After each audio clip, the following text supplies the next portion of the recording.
আসসালামু আলাইকুম রহমতুল্লাহ। হ্যালো বন্ধুরা, কেমন আছেন সবাই? অনলাইন স্কুলের পক্ষ থেকে আমি ওবায়দুল হক আপনাদেরকে স্বাগতম জানাচ্ছি আরেকটি নতুন টিউটোরিয়ালে। আজকে আমরা সিএসএস এর মাধ্যমে ব্যাকগ্রাউন্ড কালারের বিস্তারিত আলোচনা করব। কিভাবে ব্যাকগ্রাউন্ড কালার ইউজ করা যায়, কোন কোন মাধ্যম দিয়ে আমরা ব্যাকগ্রাউন্ড কালার ইউজ করব, কোন কোন কোড ইউজ করব বা নেম ইউজ করব, এই সকল বিষয়ে বিস্তারিত আজকে আলোচনা করব সিএসএস ব্যাকগ্রাউন্ড কালারে। তো চলুন শুরু করা যাক। আমরা সাবলাইম টেক্সট ওপেন করে নিচ্ছি।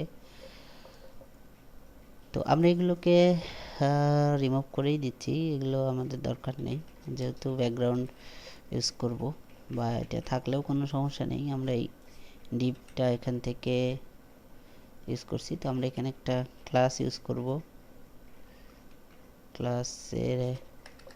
আমরা ক্লাসের নাম দেব বিজি, ব্যাকগ্রাউন্ড যেহেতু তো এগুলো আমরা সব রিমুভ করে দিচ্ছি। দেখুন আমরা ডট বিজি নামে একটা ক্লাস এখানে ডিক্লেয়ার করলাম এখান থেকে। তো ব্যাকগ্রাউন্ডে এখানে কিভাবে ইউজ করতে পারি, দেখুন ব্যাকগ্রাউন্ড আমরা যদি চাই তো এইভাবে ডাইরেক্ট ব্যাকগ্রাউন্ড ইউজ করতে পারি। ব্যাকগ্রাউন্ড যেটা পার্টি আছে এটা ইউজ করতে পারি, অথবা ব্যাকগ্রাউন্ড, দেখুন এখানে ব্যাকগ্রাউন্ড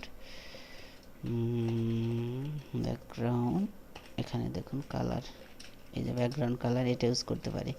তো এই দুইটা প্রপার্টি দিয়ে আমরা ব্যাকগ্রাউন্ড কালার কি করতে পারি, নিয়ে আসতে পারি। তো এখন এখানে যেহেতু আমরা বিজি ট্যাগ দিই, এখানে আমরা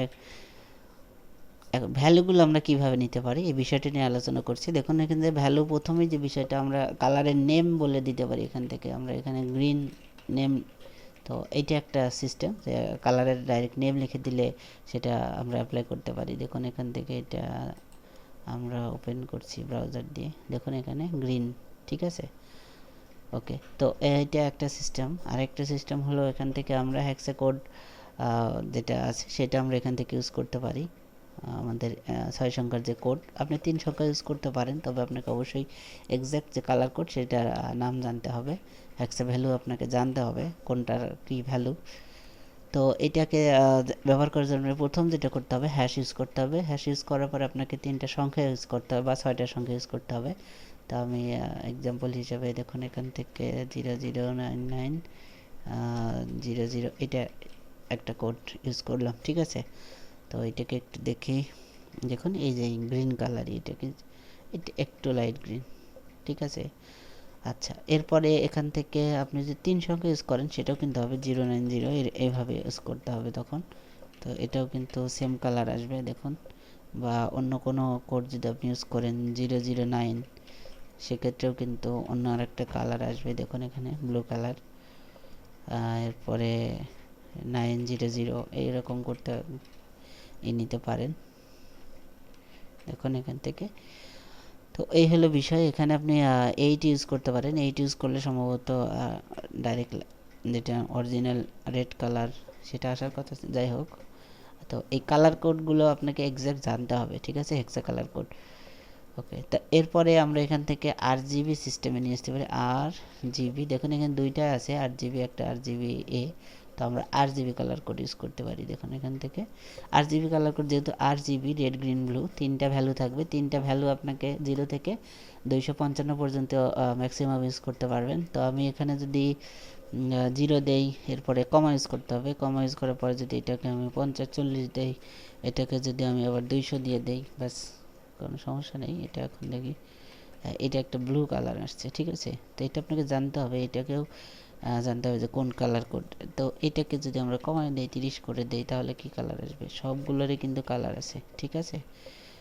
এবং এটা 0 করে দিলে কিন্তু এটা কি হবে, কালো কালার আসবে। দেখুন এখান থেকে 0 যদি করে দেই তাহলে এটা কালো আসবে। এবং যদি আমরা এটা 255 এটা করে দেই, 200 ম্যাক্সিমাম 255, এটা কিন্তু মাথায় রাখতে হবে, 255 বেশি দিলে কাজ করবে না। তো 255 3টা 255 দিলে এটা সাদা হয়ে যাবে, ঠিক আছে। তো এই হলো বিষয় এখান থেকে। তাহলে আমরা এইটাকে যদি এখন 0 করে দিই তাহলে কি হবে, এখান থেকে কোনো একটা মৌলিক কালার আসার কথা, ঠিক আছে। এখন এই যে বেগুনি কালার আসছে। তো যাই হোক, আমাদের এগুলো সবগুলো জানতে হবে কোনটার কি কালার, এটা জানতে হবে। ব্যবহার করতে করতে আসলে মুখস্থ হয়ে যাবে। এখন এখান থেকে রেড চলে আসছে। আচ্ছা, তাহলে এই হলো বিষয়। এইখানে আমরা 0 করে দিয়ে এখানে 255 করে দিলে দেখে কি আসে? এটা একটা মৌলিক কালার আসার কথা। ঠিক আছে, গ্রিন, লাইট গ্রিন। আচ্ছা, এখন আরেকটা ভাবে আমরা কালার আনতে পারি, সেটা হলো RGB। এটা আমরা দেখলাম কিছুক্ষণ আগে, কিন্তু এখানে একটা সিস্টেম আছে। সকল সিস্টেম RGB এর মতোই, RGB যে কালার কোড নিয়েছিলাম ওই সিস্টেমই থাকবে, শুধুমাত্র শেষে আমাদের অপাসিটি যোগ হবে। ঠিক আছে, অপাসিটি যোগ। তো আমরা এখানে একটু দেখছি, দেখুন এখান থেকে আমরা 0,255,0 কমা দিয়ে আমাদের এখানে কত আপনার অপাসিটি হবে সেই বিষয়টা এখানে ডিক্লেয়ার করে দিতে হবে। তা আমি এখানে 0.5 দিয়ে দিচ্ছি। দেখুন এখান থেকে, এই যে দেখুন এখানে কিন্তু কালার কোড ঠিকই আছে, কিন্তু এখান থেকে অপাসিটিটা আমরা দেখি আরেকটু কমাই দিলাম কি হয়। দেখুন এই যে হালকা অপাসিটি, ঠিক আছে।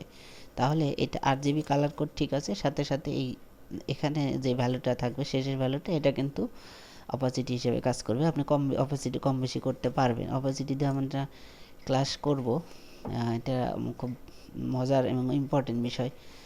তো এখান থেকে আপনি ম্যাক্সিমাম এখান থেকে 9 যদি করে দেন, দেখেন এখান থেকে, তাহলে এটা কিন্তু মানে অরিজিনাল ভ্যালু আসবে। বা এখানে আপনি যদি 1.0 করে দেন, এটা হলো 1.0, এটা ম্যাক্সিমাম ভ্যালু।